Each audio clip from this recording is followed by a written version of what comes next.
Vision on RxMuscle.com. This is Ask Dave, better known as hashtag Ask Dave, brought to you by Species Nutrition. Visit speciesnutrition.com. I'm your host, Sadiq Faruqi.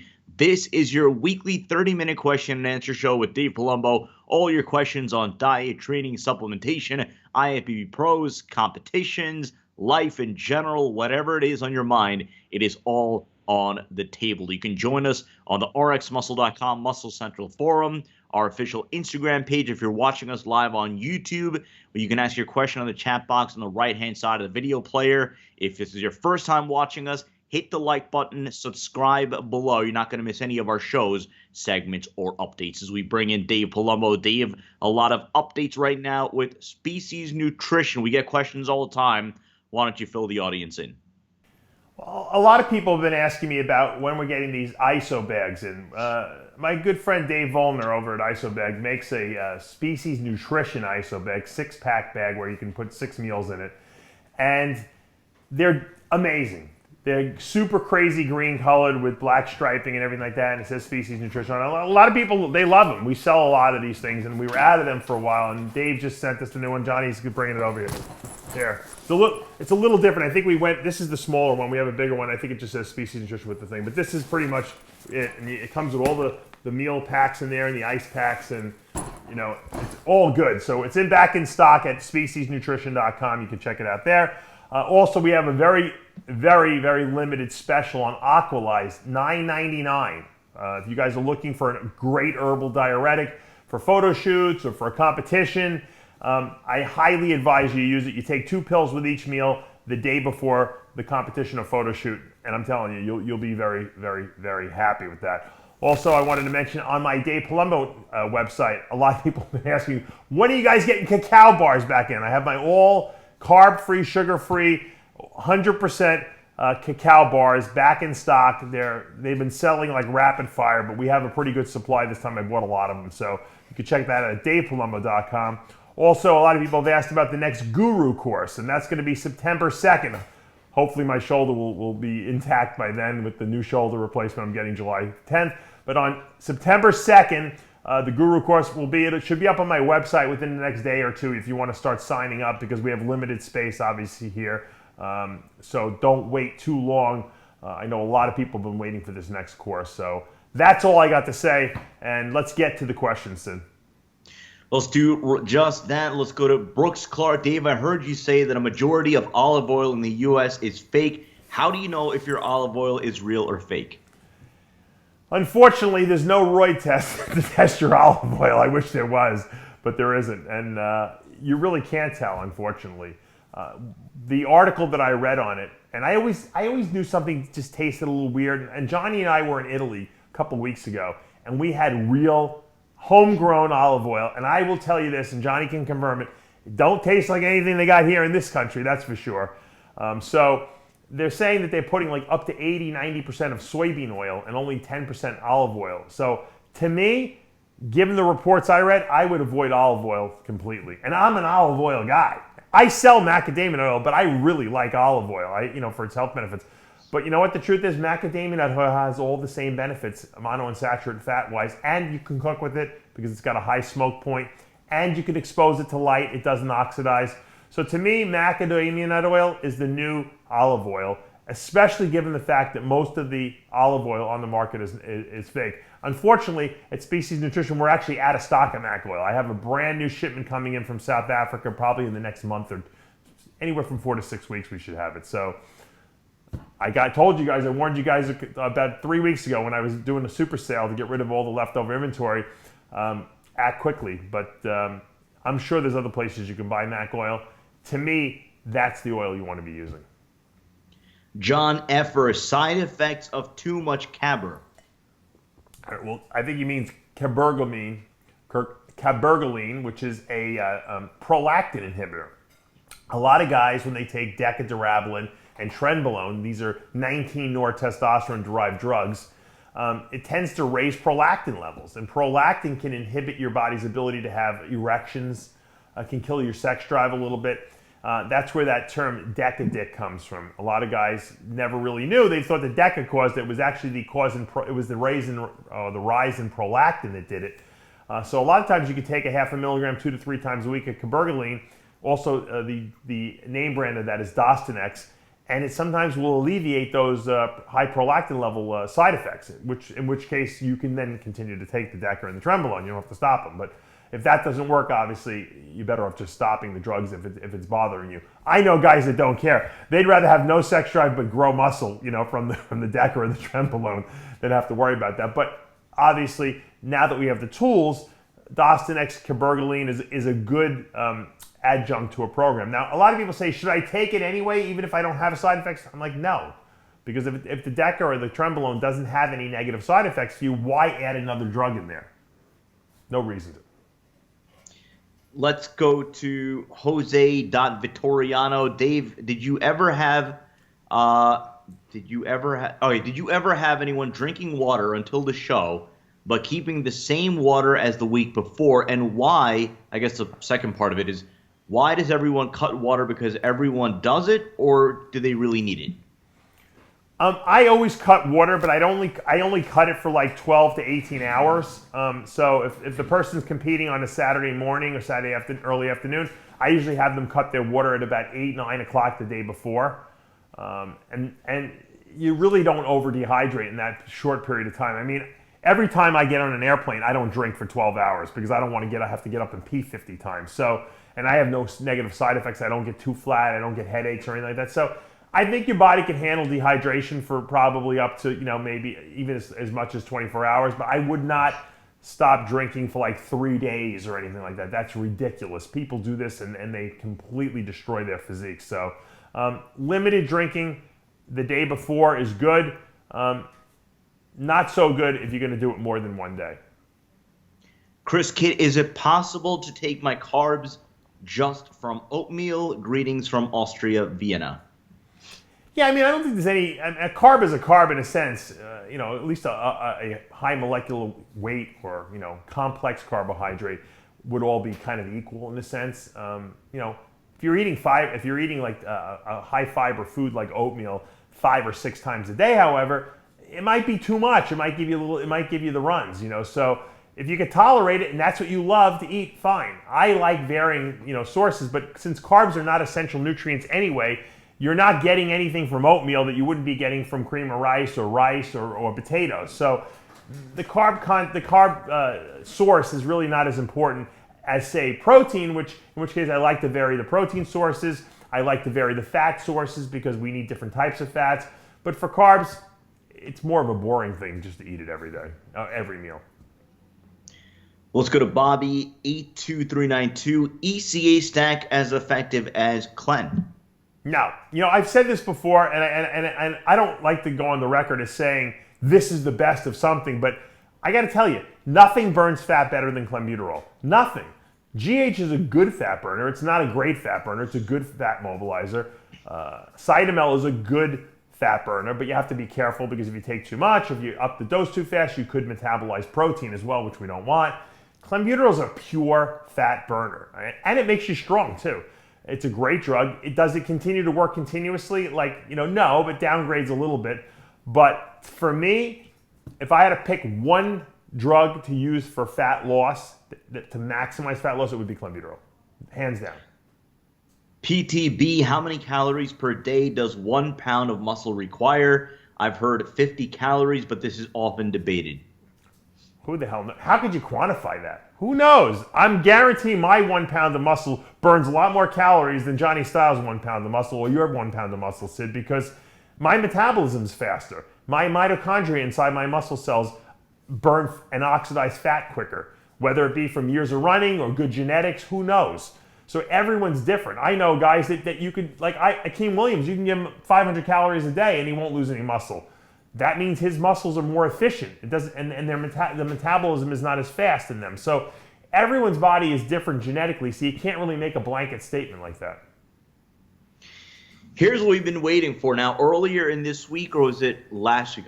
Time's flying by. You did a video essentially demanding that Kai Greene does the Olympia. Of course, receiving a special invitation from the Olympia. Edie or Eddie S17. Dave, do you think there's a possibility that Kai can defeat Phil this year if he does end up competing? Absolutely, because you don't know how Phil's going to look on stage. If Phil comes in as good as last year, I don't think anyone's going to beat him, to be honest with you. But he's been off before. You know, I said it on Heavy Muscle Radio. I don't know if anyone was listening to it or whoever didn't listen to it. What my suggestion was for Kai was do the Olympia, but don't tell anyone you're doing it. He's got the special invite. He doesn't have to qualify. He should just keep putting it off and saying, I'm not sure, I haven't decided yet, at least telling the AMI that. Don't say anything to the fans. Let them wonder. A week before the Olympia, call up the Olympia promoters and say, hey, look, I want to do the show, but I don't want to announce it till I get to the press conference at the Olympia.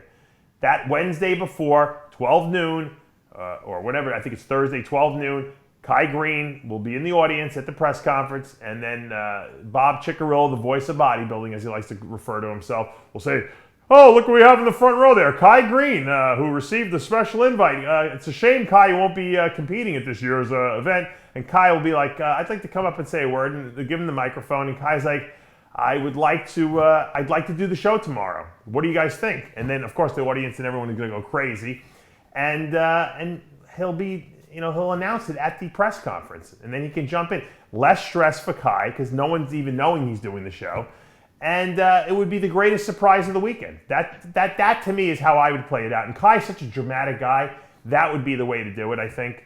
And I think that anything's possible. I think that, I don't know how many more years Kai has to be at his best, but if he really does want to win the Olympia and put that in his resume, I think this would be the year to do it. Booby Bobby Traplord, love the name. Should you use HGH when you first start to cycle to get the benefits, or cycle for a while then add it in later, using it as a trick in your back pocket? I always like to hold a few aces in the hole. In other words, if you could grow taking Anavar and nothing else, then use that.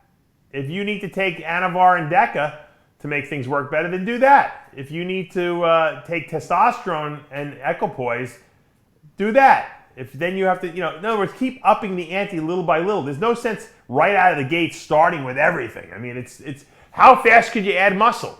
If you can put on 15 pounds of muscle, okay, in 20 weeks, okay, after your first cycle, how much more muscle will you add if you put growth hormone in there? 21 pounds? Meanwhile, you just spent $1,000 or whatever it's going to cost you for 1 pound more pound of muscle. I wouldn't do it. I would start with the stuff that's a little lighter, the anabolics. Once those don't work quite as effectively, it might take a year or two, then you can put growth hormone in there and try that at a small dose. Slowly increase the supplements. Don't depend on them. The training, the eating, and the resting is what should be the most important, okay? The drugs are only a small sprinkling, a small catalyzer of muscle growth. They shouldn't be the things that you depend on for muscle growth. Mary Portwood has my name in all caps 6 different times. Will you ask Dave a question for the female competitors that listen? Can you ask Dave if T4 is needed during prep with T3 and clean, why or why not? T4 is inactive thyroid hormone. It doesn't do anything. It only does something if it's converted to T3.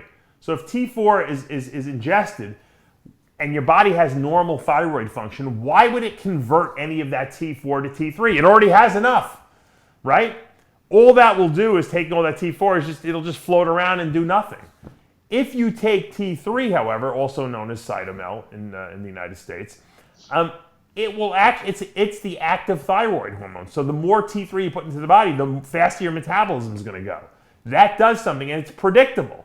If you take this much, you're going to get this much results. If you take T4, nothing's going to happen. So you could take, T4 and T3 together. You could take T4 alone. The T4 component will not do anything unless you're low thyroid. So if you're hypothyroid or you have a low thyroid output, even if it's only 20% low, and you put T4 in, your body will convert the extra 20% to T3 that it needs, that it's missing in the body. And that's how it works. It's a very, very, very simple loop like that. So if I'm a coach and I want my competitor or my athlete to lose weight faster, and I want to use if I want to use a thyroid hormone, I'm going to use T3 because I know if I put this much in, he's going to lose this much weight or it's going to speed up his metabolism this much. That's a definitive when you're using T3. It's not when you're using T4. Bro, do you even towel row? Dave, is the water weight gain from DECA all from high estrogen or prolactin? It could be a little of both. Theoretically, DECA doesn't convert to estrogen, but I don't believe that. I think it does. It definitely aromatizes somewhat. I think that, first of all, I never really noticed a lot of water weight from DECA, although guys today take so much that they're probably getting way more aromatization than you would if you took only 600 milligrams a day. I know these guys that have taken 1,000, 1,200, 1,400 milligrams of DECA. I don't know why, but literally you could take 100 milligrams of DECA a week and you can get a tremendous effect from that and a great anti-inflammation effect. I know a lot of guys on hormone replacement that take 100 milligrams of DECA and 100 tests a week, and they love it. They love it. They feel great. They get no negative side effects from the DECA. They get joint relief, and their testosterone level is still in the normal high physiologic range, and that's what we want. So once again, I think a lot of people overdo the DECA. Let's go to Hook to Liver. Dave, love your show. What diet do you recommend to a power lifter wanting to avoid being a fat ass? I'm about 260 pounds and want to maintain an appreciable physique, but not at the cost of strength. Also, I'm natural, so I imagine I have less leeway. I have people from CrossFit come to me. I have people from powerlifting come to me. I have people from boxing come to me. And the question's always the same. I want to get in shape. How do I do it for my sport? And the answer is always the same. Diet. The bodybuilding diet is a great athletic diet too.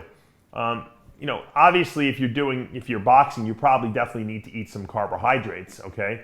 Whereas powerlifters really don't need to eat a lot of carbohydrates because they're not really training that long. They do 1, 2, rep sets. They just have, all they need is explosion. So if I'm a powerlifter and I want to get down to a certain weight class or I just don't want to get too much fatter, you eat a high protein, moderate fat, low to moderate carb diet, depending on what your metabolic needs are. Guys with faster metabolisms can eat more carbs. Guys who have slower metabolisms eat less carbs. And it's that simple, and I don't, I think people try to make things so complicated.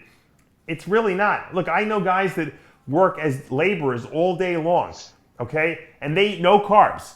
They're on a ketogenic diet and they're fine. They feel great. They don't need it, even though they're burning a lot of calories all day because they're not doing super high intensity activity. Think about what super high intensity activities do you really do during the day? Maybe weight training. Maybe it's high intensity. It is, but it's not like prolonged sets. No one in their right mind is doing high intensity cardio.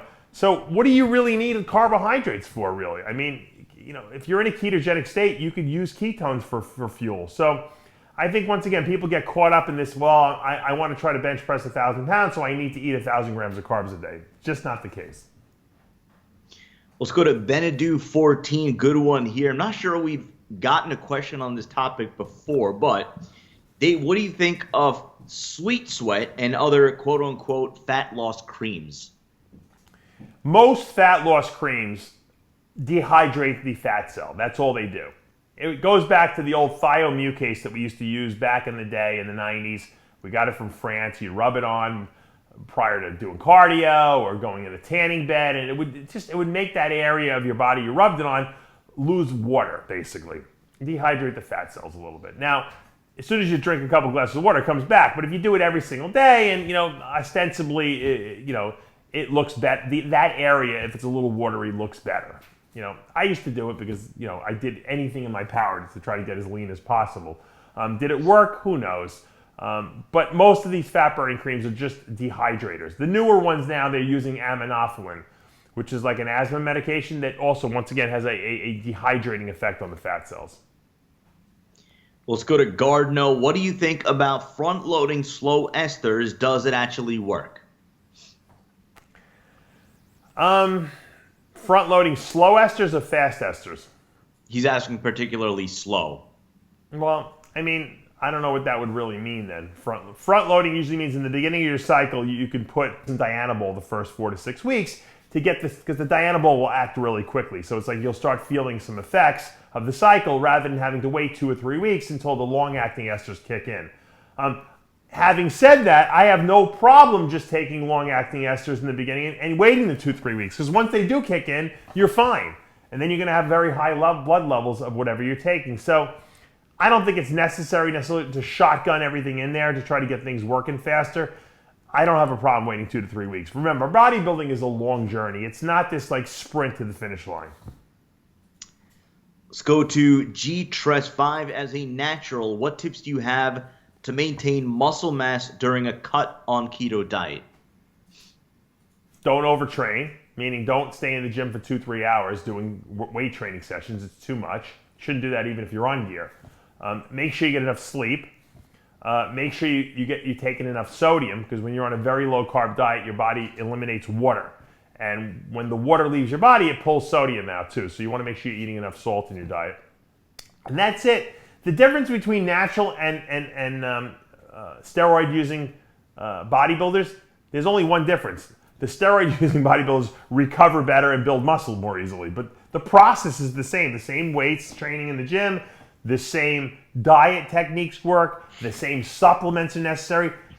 Steroids make things work better, that's all. That's the only difference. Let's go to Jason Montero. How should I recover from a patella tendon snap if it's been a year now, and what type of leg training should I do now? You know, after a year, you're pretty much healed. The patella tendon is the bottom part where the kneecap or the patella attaches to your tibia, whereas the quad tendon attaches the patella or the kneecap to the upper leg, the femur. So they both kind of bridge that kneecap. However, when you tear the patella tendon, it's a much easier heal, so they say, because you're not really tearing muscle, you're just tearing a ligament essentially, or you're tearing a tendon, but it's not quite as bad. After a year, I would assume you could start regaining normal activities, meaning you can start doing leg extensions and squats and leg presses. Obviously, you want to start very light and build up so your strength comes back. You want to do a lot of unilateral, one leg at a time, so that you make sure you train the good leg and the bad leg with equal resistance. If you try to do a lot of bilateral stuff, the good leg invariably will do more work, and then the injured leg will not get as much training. So try to do a lot more unilateral leg presses and stuff like that. Maybe one-legged squats on the Smith machine. Once the strength comes back, then you can go back to unilateral, or I should say, then you can go back to bilateral movements. Martin1 Visage, what would you recommend to your clients that have a lot more size from muscle to incorporate a small amount of carbs, 20 to 30 grams, post-workout on a keto diet? Well, if you incorporate carbs on a keto diet, you won't be in ketosis, okay? I've said this before. I've given the analogy. If you're a heroin addict and you go off heroin and you just take a little bit in the morning when you wake up to feel good, you're still addicted to heroin, okay? So your body will not stay in ketosis if you're putting starchy or sugary carbs into your program, even a small amount of them. It's just going to screw up your system. At that point, you're better off not even having them. There's no benefit. Remember, carbs don't build muscle, okay? Protein and fats build muscle. So there's no benefit other than it'll make you feel good for about 20 to 30 minutes after you take in those carbs post-workout. But you don't really need them. Look, if your body wants to restore lost glycogen in the muscle, it can take amino acids and convert them directly to glycogen. It doesn't even have to convert them to glucose first. It can convert amino acids to glycogen. Scott Conley has illustrated and demonstrated it experimentally. A lot of scientists out there now also have done that. So don't worry about reglycogenating the muscle. Earlier, we got a question about oatmeal and if you could have all your carbs from oatmeal. Train Insane wants to know the best food for a carb up if you're looking flat. I do this with a lot of my athletes. If I think they're too flat, I'll have them go home and maybe the last 3 meals of the day, I'll have them do 35 grams of carbs from white rice or jasmine rice.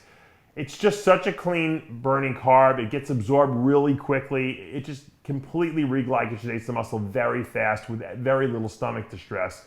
And I see a difference the next day. Usually I say, the last 3 meals, have 35 grams of carbs with your protein and fat that you're eating, and then send me pictures the next morning. Invariably, when I do that with someone, the next day they look way better because the muscles stretch out, the skin stretches out, and they look better. Now, I'm only doing this with guys that are super, or girls that are super lean, because I don't want them to get too small, too flat, or too small, at that point, because I know they're already in shape. And sometimes I do that just because it shocks the body and will stimulate the metabolism to lose weight. People who are stubborn in their bodies and they're not losing, sometimes I do the opposite of what logic would tell you to do. I tell them to eat more rather than less. Couple of interesting questions here. I'm going to go to Matthias Villegas first. 5 years from now, who do you think will be Mr. Olympia? Good question. Good question. I'd like to believe that Big Ramy would be Mr. Olympia. I think if he goes back to working with Chris, he will. I think he might be Mr. Olympia before 5 years is up. More than likely, if Ramy doesn't put it all together, it'll be someone we never even expected. Someone will come out of the woodwork in the next year or two, and we'll be like, where did this guy come from? 22 years old and looks like this? That's going to be the next Mr. Olympia. And he will. That's usually how it happens. If you think about the Mr. Olympias that have come up the last couple of years, starting with Haney, he does the Nationals, turns pro, and then, in 2 years, he's Mr. Olympia. Dorian Yates, out of nowhere, Mr. Olympia after 2 years.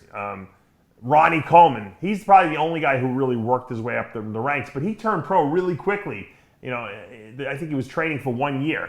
So the people that you least suspect, Phil Heath also turns pro in 1 year and is Mr. Olympia in 3. So these are the guys that you can almost predict will be Mr. Olympia because they're the genetically blessed bodybuilders. And I don't think we've seen the guy who's going to be Mr. Olympia in 5 years from now. I don't think we've seen him yet. I don't think he's come onto the scene yet, but I could be wrong. We'll see. This question from Lee Axon, an interesting one. Dave, money no object for development and resale. What supplement product would you like to engineer and bring to the market, and why? I don't know. It's hard to say. I'd like to probably what I'd like to put out. The technology isn't there. I mean, I've seen a lot of pizza. Everyone wants to come out with like a pizza.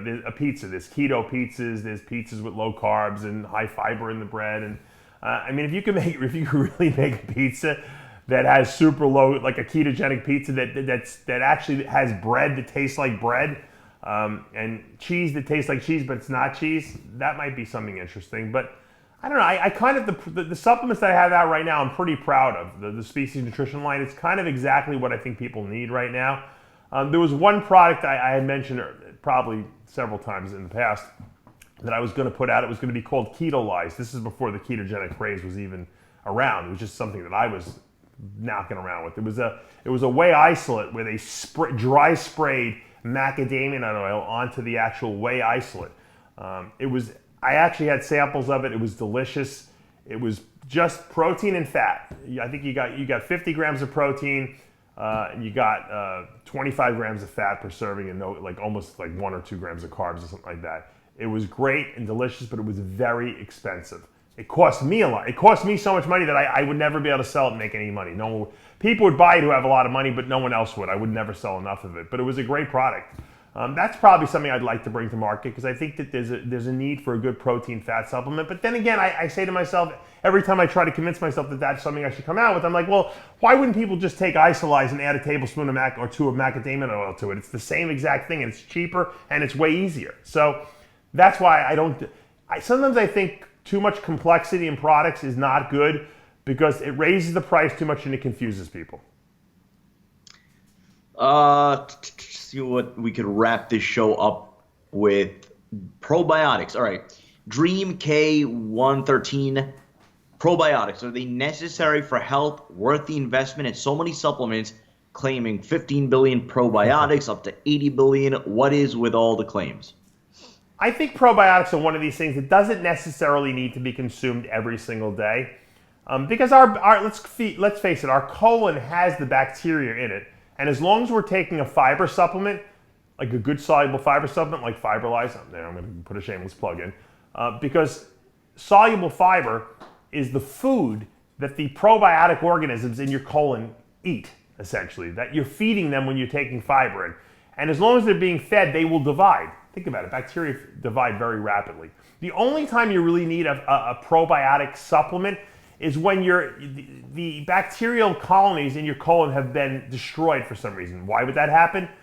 Colitis, irritable bowel, antibiotic usage. Because remember, when you take antibiotics for an infection in your body, it kills it kills a lot of the bacteria in your body, including some of the good probiotic organisms that grow in your colon. So in situations where you're traumatizing your colonic flora, that's when you want to consume probiotics. And I like food versions of probiotics. I've said this before. Bubby's fermented sauerkraut is tremendous. I love it.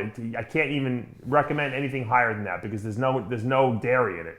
Kefir, which is a fermented milk, okay, that has basically bacterial cultures added to it, is a great supplement. But I don't like dairy products necessarily, especially while people are dieting.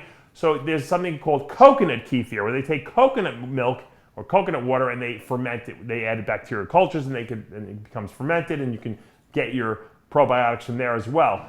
Those are two great products. I mean, it's almost like a no-brainer. I mean, then if you want to spend a lot of money, you can try to buy the probiotics that exist in pill form. Are they potent? Are they alive? Do they actually get into your colon and repopulate it? Who the hell knows? And they're very expensive. So I always tell people, stick with the food versions of probiotics. That's going to do it for this episode of Ask Dave. Special thanks to Johnny Styles. A reminder, if you're watching us on YouTube, hit the subscribe button below. You're not going to miss any of our shows, segments, or updates, especially with the Olympia fast approaching. Our road to the Olympia begins soon here on RxMuscle.com. For Dave Palumbo and Johnny Styles, I'm Sadiq Faruqi. We'll see you next time.